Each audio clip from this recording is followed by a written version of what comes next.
السلام علیکم. زه منیس خان او نن د اکتوبر 14 تاریخ نوی وزیر اعلی منتخب شو او داغه اوس دوه اولنی حکمونه جاری کړ او دوه داغه د پاره ډیر غټ چیلنجز دي. ما وی چې دینه مو خبر کم. اولنی حکم خو دا جاری کو چې پرونه سیکرټری داخله وفاقي ته خط ولیکو چې سبب ز اډیاله جیل تزم او زما انتظامات وکي. دا ضروری پدې ده چې هغه د عمران خان په وجه منتخب شوی دی. نو اولنی حاضری غله پکار ده چې عمران خان ورته کم روډ میپ ورکی ویژن ورکی داغه مطابق صوبه چلی. دویم حکم دا وکړو چې دلته یو سیاسي کارکونه و سنم جاوید هغه نامعلومه خلکو اغوا کړه گرفتار کړه یا هر څه چې ورسره وکړه او 2 ورځې پس بیا هغه په کوټلک بد جیل کې را برآمد شو. نو د دسی هغه آی جی ته حکم وکړو چې په 24 غنټې کې مال د دې भरपूर جواب راکاو ته پرسنلی افیس ته راشه. کله چې د یو صوبې مجرم په بل صوبه کې پټي یا ملزم او هغه بوزي نو داغه یو طریقې کار دی یو پروتوکول دی د یوې صوبې محکمه داخله به د بلې صوبې محکمه داخله ته خط لیکي چې دغلته زمونږ یو ملزم پټ دی مونږ هغه پسې درځو.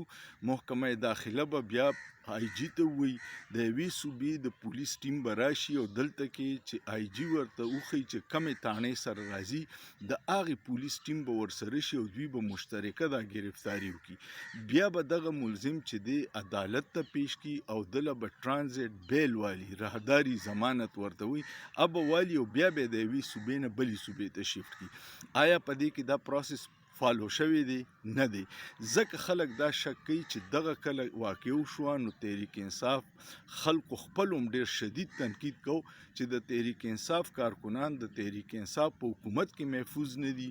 دویمه خبره دا ده چې د علي امین ګنداپور په صوبې او په پولیس باندې هولډ نشته ځکه دغه په موجودګۍ کې د پیښور د کین نه هغه زنانه چې دا هغه چوته شوې ده.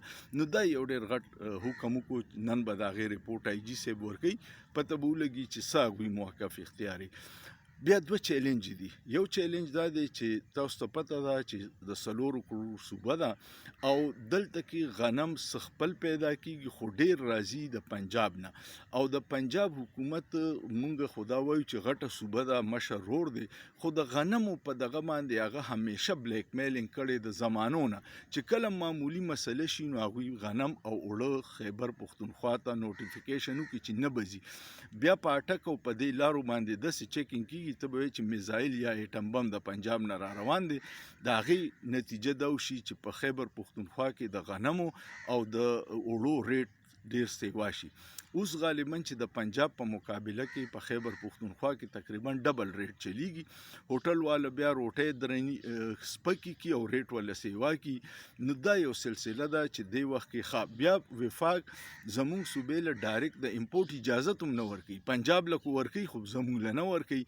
نو دا دوی په دې وجه کوي چې کم سیاسي اختلافات د هغې بدللی چې عوام د دې حکومت خلاف شي چې یاره د دوی په حکومت کې اوړه یا غنم ګرانو. نو دا ټول د پنجاب کارنامې دي. دویم د ټول نه غټه ایشو چې دا دلته د امن و امان ده زمونږ صوبه د 40 کالو راسې د دهشتګردۍ بوري طرح متاثره ده او د هغې وجه د ریاستي پالیسیانې دي. زه له مونږ نه راځو اپریشنونه کیږي خو نتیجې ډېره کمه برآمد کیږي. د اپریشن نه پس چې کوم د ریلیف کارونه هغه ونشي او عوامو کې بېچیني اغسي.